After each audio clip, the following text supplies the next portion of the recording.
भारतीय रुपया gold backed नहीं है। ये एक फिएट करेंसी है, मतलब कि बस एक पेपर करेंसी।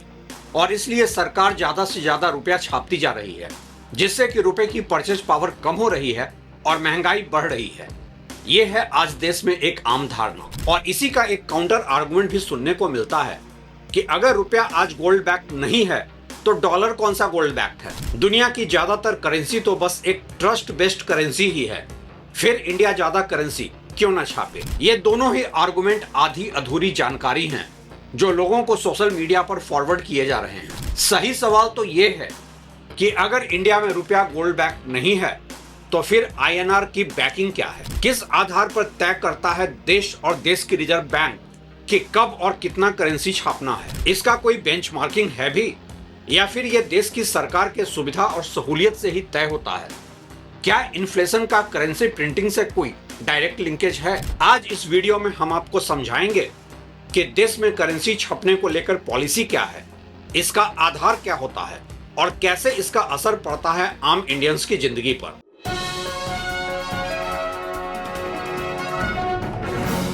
नमस्कार, आप देख रहे हैं Track to Reality with Ravi Sinha. भारतीय रुपया गोल्ड बैक्ड करेंसी नहीं है, यह बात सच है। यानी आपके 500 के नोट के बदले आरबीआई आपको तय मात्रा में सोना देने का वादा नहीं करता, लेकिन इसका मतलब यह भी नहीं कि रुपया बिना किसी आधार के छपता है। भारत का रुपया आज फिएट करेंसी है। सिद्धांततः इसकी असली बैकिंग 3 चीजों से आती है: आरबीआई की असेट्स, सरकार की सोवरेन गारंटी और अर्थव्यवस्था की प्रोडक्टिव कैपेसिटी। आरबीआई के अनुसार भारत में जारी हर बैंक नोट आरबीआई एक्ट 1934 की सेक्शन 33 के तहत gold coin, gold Boolean, foreign securities, रूपी क्वाइन और रूपी सिक्योरिटीज जैसे असेट्स से बैक्ड होता है। कहानी से इसे ऐसे समझिए कि मान लीजिए आपके हाथ में 500 रुपए का नोट है। आप सोचते हैं इस कागज की असली कीमत क्या है। नोट पर लिखा है, I promise to pay the bearer the sum of 500 rupees. मैं धारक को 500 रुपए अदा करने का वचन देता हूं। लेकिन आरबीआई आपको 500 के नोट के बदले सोना नहीं देगा, वो आपको वही मूल्य का दूसरा वैध पैसा देगा। वो 500 रुपए का नोट मार्केट में उस रुपए के परचेज पावर की गारंटी नहीं ले रहा है। यानी करेंसी की वैल्यू सोने से नहीं, उसके परचेज पावर से नहीं, बल्कि उस ट्रस्ट से आती है कि बाजार इसे स्वीकार करेगा। सरकार इसे लीगल टेंडर मानती है, टैक्स इसी में चुकाया जाएगा, बैंक इसे जमा करेंगे और आरबीआई मॉनेटरी स्टेबिलिटी बनाए रखेगा। यही फिएट करेंसी का असली लॉजिक है। क्या रुपया पहले कभी गोल्ड बैक्ड था? इस कहानी को पूरा समझने के लिए आप लोग कृपया इस चैनल को सब्सक्राइब कर लें। वीडियो को भी ज्यादा से ज्यादा लाइक, हाइप और शेयर करें। भारत समेत दुनिया की कई करेंसीज कभी गोल्ड स्टैंडर्ड से जुड़ी रही थी, लेकिन आधुनिक दौर में लगभग सभी बड़ी करेंसीज फिएट करेंसी हैं। 1971 में अमेरिका ने डॉलर की गोल्ड कन्वर्टिबिलिटी खत्म की। उसके बाद ग्लोबल मॉनेटरी सिस्टम धीरे धीरे फिएट सिस्टम बन गया। आज डॉलर, यूरो, येन, पाउंड, रुपी सबकी वैल्यू सीधे सोने से रिडीमेबल नहीं है। अगर आज कोई आपसे पूछे कि रुपया किससे बैक्ड है, तो जवाब होगा भारत की अर्थव्यवस्था, सरकार के टैक्स वसूलने की क्षमता और आरबीआई की विश्वसनीयता। लेकिन एक समय ऐसा था जब दुनिया की लगभग सारी बड़ी करेंसी अप्रत्यक्ष रूप से सोने से जुड़ी हुई थी। उस व्यवस्था का नाम था ब्रेटन वुड्स सिस्टम। यह वही सिस्टम था जिसने 1944 से 1971 तक पूरी वैश्विक अर्थव्यवस्था को नियंत्रित किया। कहानी शुरू होती है द्वितीय विश्व युद्ध से। 1944 युद्ध अभी खत्म नहीं हुआ था। यूरोप तबाह था, ब्रिटेन कर्ज में डूबा था, जर्मनी और जापान बर्बाद थे, लेकिन अमेरिका दुनिया की सबसे बड़ी आर्थिक और सैन्य शक्ति बन चुका था। उस समय दुनिया के सामने सबसे बड़ा सवाल था, युद्ध के बाद वैश्विक आर्थिक व्यवस्था कैसी होगी, क्योंकि इससे पहले का सिस्टम यानी गोल्ड स्टैंडर्ड टूट चुका था। 1930 के दशक की ग्रेट डिप्रेशन ने भी दिखा दिया था कि सिर्फ सोने पर आधारित मुद्रा व्यवस्था भी संकट पैदा कर सकती है। इसीलिए 44 देशों ने न्यू हैम्पशायर स्थित ब्रेटन वुड्स में बैठक की। यहीं से जन्म हुआ आईएमएफ, वर्ल्ड बैंक और Bretton Woods monetary system. Gold standard और ब्रेटन वुड्स में अंतर क्या था? बहुत लोग दोनों को एक ही समझते हैं, लेकिन दोनों अलग हैं। पुराना गोल्ड स्टैंडर्ड में देखें तो 1821 से 1900 के आसपास हर देश की करेंसी सीधे सोने में बदली जा सकती थी। सरकार जितनी करेंसी छापती थी उसके बदले सोना रखना पड़ता था। उदाहरण के तौर पर अगर 1 पाउंड का मतलब है 5 ग्राम गोल्ड, तो आप बैंक जाकर पाउंड देकर सोना ले सकते थे। ब्रेटन वुड्स सिस्टम अब नया मॉडल था। इसमें स्टेप 1, अमेरिकी डॉलर को गोल्ड से जोड़ा गया। 1 आउंस गोल्ड का मतलब था $35। स्टेप 2, दुनिया की बाकी करेंसी को डॉलर से जोड़ा गया। उदाहरण, भारतीय रुपया डॉलर से पेग, जापानी येन डॉलर से पेग, जर्मन मार्क डॉलर से पेग। मतलब रुपया सीधे गोल्ड से नहीं जुड़ा था, रुपया डॉलर से जुड़ा था और डॉलर गोल्ड से जुड़ा था। इसीलिए दुनिया की लगभग सारी करेंसी इनडायरेक्टली गोल्ड बैक्ड बन गई। अमेरिका को इतना विशेष अधिकार क्यों मिला? क्योंकि युद्ध के बाद दुनिया के लगभग 70% गोल्ड रिजर्व्स अमेरिका के पास थे। अमेरिका सबसे बड़ा एक्सपोर्टर था। अमेरिका सबसे बड़ा क्रेडिटर नेशन था। 1945 में दुनिया को अमेरिका पर भरोसा था कि वो $35 के बदले 1 औंस सोना देगा। यही भरोसा पूरी व्यवस्था की नींव थी। यह सिस्टम कैसे काम करता था? मान लीजिए भारत अमेरिका को सामान बेचता है, भारत को डॉलर मिलते हैं। भारत उन डॉलर को रिजर्व में रखता है। अगर कभी भारत को शक हो कि अमेरिका बहुत ज्यादा डॉलर छाप रहा है, तो भारत उस डॉलर को अमेरिका को वापस देकर सोना मांग सकता था। यही इस पूरे सिस्टम का सुरक्षा तंत्र था। इस सिस्टम के फायदे क्या थे? पहला, करेंसी स्टेबिलिटी। करेंसी में बड़े उतार चढ़ाव नहीं आते थे, व्यापार आसान हो गया। दूसरा, ग्लोबल ट्रेड एक्सप्लोजन। 1945 से 1970 के बीच वैश्विक व्यापार कई गुना बढ़ा। यही आधुनिक ग्लोबलाइजेशन की शुरुआत थी। तीसरा, इन्फ्लेशन कंट्रोल। क्योंकि डॉलर गोल्ड से जुड़ा था, अमेरिका अनंत डॉलर नहीं छाप सकता था, कम से कम सिद्धांत रूप से। चौथा, इन्वेस्टर कॉन्फिडेंस। लोग जानते थे कि आखिर में डॉलर के पीछे गोल्ड है, इसलिए भरोसा ज्यादा था। फिर समस्या कहां आई? यही कहानी दिलचस्प हो जाती है। 1960 के दशक में अमेरिका ने वियतनाम वार लड़ा, वेलफेयर स्पेंडिंग बढ़ाई, विदेशी सैन्य अड्डे बनाए और खर्च तेजी से बढ़ने लगा। लेकिन एक समस्या थी, गोल्ड रिजर्व उतनी तेजी से नहीं बढ़ रहे थे जबकि डॉलर छप रहे थे। और यही इंट्रोड्यूस होता है ट्रिफिन डायलेमा।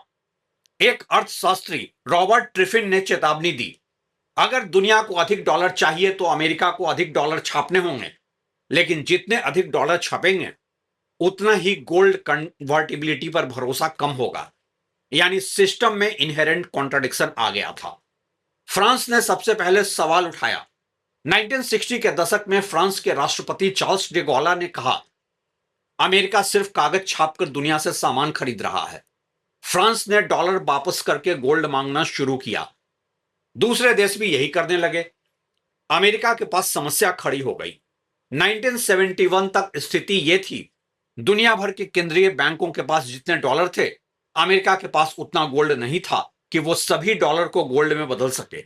यानी सिस्टम तकनीकी रूप से दिवालिया होने लगा था। अब शुरू होता है वो दौर जिसे निक्सन शॉक कहते हैं। 15 अगस्त 1971 को अमेरिकी राष्ट्रपति रिचर्ड निक्सन ने घोषणा की, अब डॉलर को गोल्ड में कन्वर्ट नहीं किया जाएगा। इसे इतिहास में कहा जाता है निक्सन शॉक।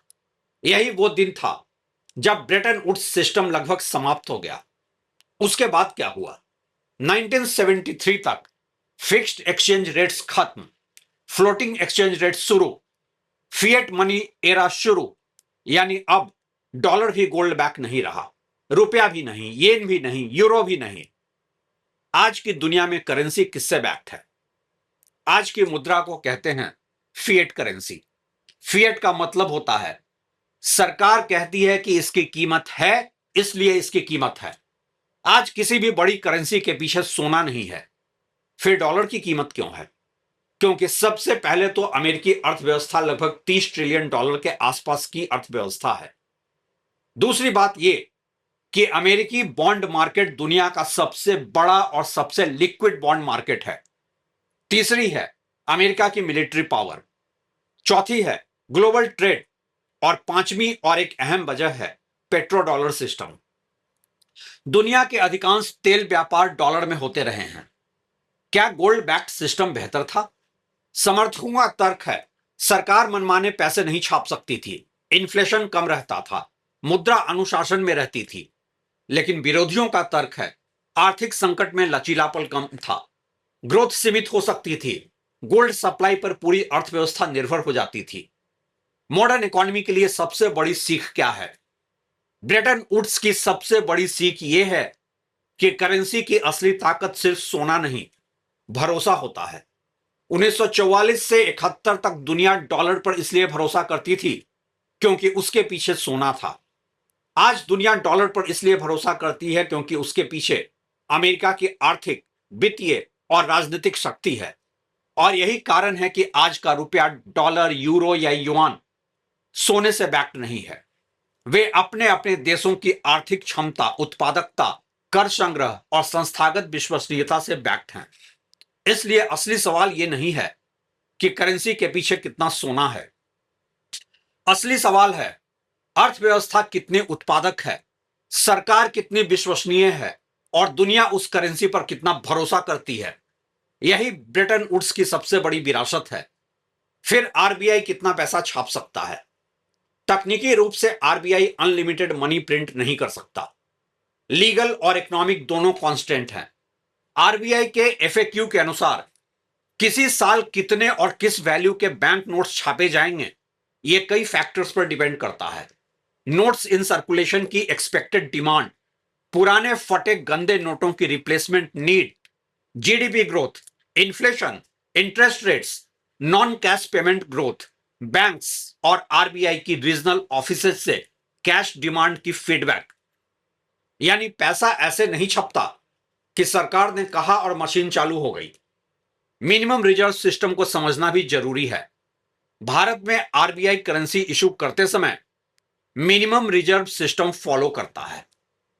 आरबीआई एक्ट की सेक्शन 33 के तहत इशू डिपार्टमेंट के असेट्स करेंसी लायबिलिटी से कम नहीं होने चाहिए। गोल्ड और फॉरेन सिक्योरिटीज का मिनिमम वैल्यू 200 करोड़ रुपए होने चाहिए, जिसमें गोल्ड क्वाइन, गोल्ड बुलियन कम से कम 115 करोड़ रुपए होने जरूरी हैं। अब यह सुनकर सवाल उठता है कि जब इकोनॉमी लाखों करोड़ की है तो 200 रुपए का क्या मजाक है? नहीं, यह आज करेंसी वैल्यू का असली एंकर नहीं है। यह तो एक लीगल मिनिमम रिजर्व रिक्वायरमेंट है। असली discipline monetary policy, inflation control, forex reserves, fiscal credibility और पब्लिक ट्रस्ट से आता है। अगर आरबीआई बहुत ज्यादा नोट छाप दे तो क्या होगा? यहां कहानी बदल जाती है। मान लीजिए देश में 100 किलो चावल है और लोगों के पास कुल 10,000 रुपए हैं। अब अचानक सरकार आरबीआई 20,000 लोगों के पास कर दे, लेकिन चावल 100 किलो ही रहे, तो चावल सस्ता नहीं होगा, बल्कि महंगा होगा और पैसा कमजोर होगा, कीमतें बढ़ेंगी। इसी का नाम इन्फ्लेशन है। अगर पैसा आउटपुट से ज्यादा तेजी से बढ़ता है तो करेंसी की परचेजिंग पावर गिरती है। इसलिए किसी देश की असली करेंसी बैकिंग सिर्फ गोल्ड नहीं होती। असली बैकिंग होती है देश कितना उत्पादन करता है, कितना टैक्स कलेक्ट करता है, कितना एक्सपोर्ट करता है, कितनी बचत और निवेश क्षमता है, और सेंट्रल बैंक इन्फ्लेशन को कितना कंट्रोल कर सकता है। भारत में कैश अभी भी बहुत बड़ा है। डिजिटल पेमेंट्स बढ़े हैं, यूपीआई ने बड़ा बदलाव किया है, लेकिन कैश खत्म नहीं हुआ है। आरबीआई एनुअल रिपोर्ट 2024-25 के अनुसार बैंक नोट इन सर्कुलेशन की वैल्यू 6% और वॉल्यूम 5.6% बढ़ी। 500 रुपए के नोट वैल्यू टर्म्स में 86% और वॉल्यूम टर्म्स में 40.9% शेयर के साथ डोमिनेंट डिनोमिनेशन रहा। यानी भारत में पैसा सिर्फ डिजिटल एंट्री नहीं है, नकद अभी भी इकोनॉमिक लाइफ का बड़ा हिस्सा है। तो रुपया किससे मजबूत या कमजोर होता है? रुपया गोल्ड से डायरेक्टली बैक्ड नहीं है, लेकिन उसकी स्ट्रेंथ इन चीजों से तय होती है। GDP growth, inflation, fiscal deficit, current account deficit, export import balance, forex reserves, interest rates, foreign investment, political stability और आरबीआई क्रेडिबिलिटी। अगर भारत ज्यादा प्रोडक्टिव होगा एक्सपोर्ट्स बढ़ेंगे, इन्फ्लेशन कंट्रोल में रहेगा और फिस्कल डिसिप्लिन मजबूत होगा तो रुपया ज्यादा भरोसेमंद रहेगा। अगर महंगाई ज्यादा, डेफिसिट बड़ा, इंपोर्ट्स भारी और पॉलिसी ट्रस्ट कमजोर होगा तो रुपया दबाव में आएगा। भारतीय रुपया गोल्ड बैक्ड नहीं बल्कि ट्रस्ट बैक्ड, असेट बैक्ड और इकोनॉमी बैक्ड फिएट करेंसी है। आरबीआई के पास गोल्ड और फॉरेन सिक्योरिटी जरूर है, लेकिन आपका नोट सोने में रिडीमेबल नहीं है। रुपया उतना ही मजबूत है जितना मजबूत है भारत की अर्थव्यवस्था, आरबीआई की क्रेडिबिलिटी, सरकार की फिस्कल डिसिप्लिन और जनता का ट्रस्ट। असली सवाल यह नहीं है कि रुपए के पीछे कितना सोना है, असली सवाल है रुपए के पीछे कितनी प्रोडक्टिव इकोनॉमी, कितनी पॉलिसी क्रेडिबिलिटी और कितना पब्लिक ट्रस्ट है। हां, सिद्धांत रूप से ज्यादा रुपए छापने से रुपया कमजोर हो सकता है, लेकिन आज भारत में रुपए की कमजोरी का कारण सिर्फ नोट छापना नहीं है। यह कहानी उससे कहीं ज्यादा जटिल है। कुछ सोशल मीडिया पोस्ट में लोग पूछते हैं, भारत में आरबीआई क्या ट्रक भरकर नोट छाप रहा है? यहीं पर बहस दिलचस्प हो जाती है। आज भारत में अधिकांश पैसा फिजिकल नोट्स नहीं बल्कि बैंक डिपॉजिट, बैंक लोन, सरकारी उधारी, डिजिटल मनी के रूप में बनता है। यानी सिर्फ करेंसी प्रिंटिंग मशीन देखकर अर्थव्यवस्था नहीं समझी जा सकती। असली सवाल मनी सप्लाई कितनी बढ़ रही है। अर्थशास्त्री नोट छापने से ज्यादा देखते हैं M3 ब्रॉड मनी। इसमें शामिल होता है नगद मुद्रा, बैंक डिपॉजिट, फिक्स्ड डिपॉजिट, अन्य बैंक मनी। भारत में M3 पिछले कई वर्षों से लगभग 8% से 12% वार्षिक गति से बढ़ता है। यदि जीडीपी भी लगभग उसी गति से बढ़े तो समस्या कम होती है, लेकिन अगर मनी सप्लाई जीडीपी से बहुत तेजी से बढ़े तो महंगाई और मुद्रा कमजोरी का खतरा बढ़ता है। आमतौर पर लोग सोचते हैं रुपया गिर रहा है क्योंकि सरकार नोट छाप रही है। यह सच भी है, लेकिन आधा सच है। सही वाक्य यह होगा, मनी सप्लाई इकोनॉमिक आउटपुट से बहुत तेजी से बढ़ रहा है, इसलिए रुपया कमजोर हो रहा है। लेकिन वर्तमान भारतीय रुपए की कमजोरी में trade deficit, import dependence, foreign capital flows, inflation और डॉलर स्ट्रेंथ की भूमिका कहीं ज्यादा बड़ी है। क्या ज्यादा रुपए छापने से रुपया और भी कमजोर हो सकता है? जवाब है हां। तो क्या आज रुपए की कमजोरी का एक मुख्य कारण नोट छापना है?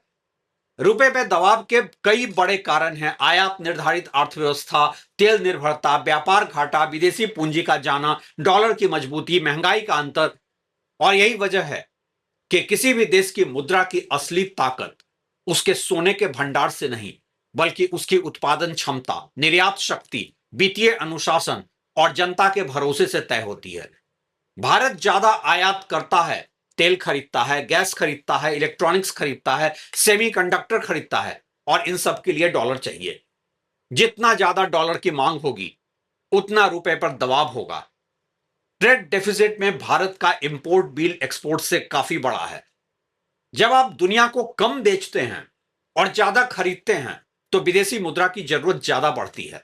यह रुपए पर दबाव डालती है।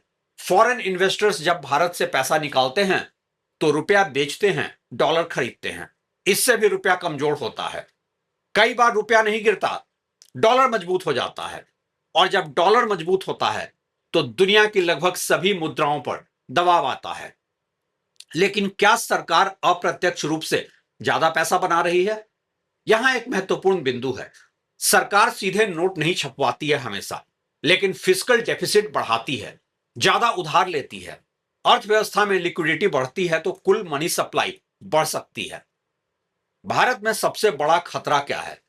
रुपए की कमजोरी का कारण आज सिर्फ ज्यादा नोट छापना नहीं है बल्कि स्ट्रक्चरल फैक्टर्स भी हैं। एक दिलचस्प तुलना यह है कि अमेरिका ने 2020-21 में कोविड के दौरान खरबों डॉलर की लिक्विडिटी डाली, लेकिन डॉलर नहीं टूटा। क्यों?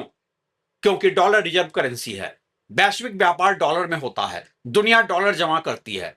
भारत के पास यह विशेषाधिकार नहीं है।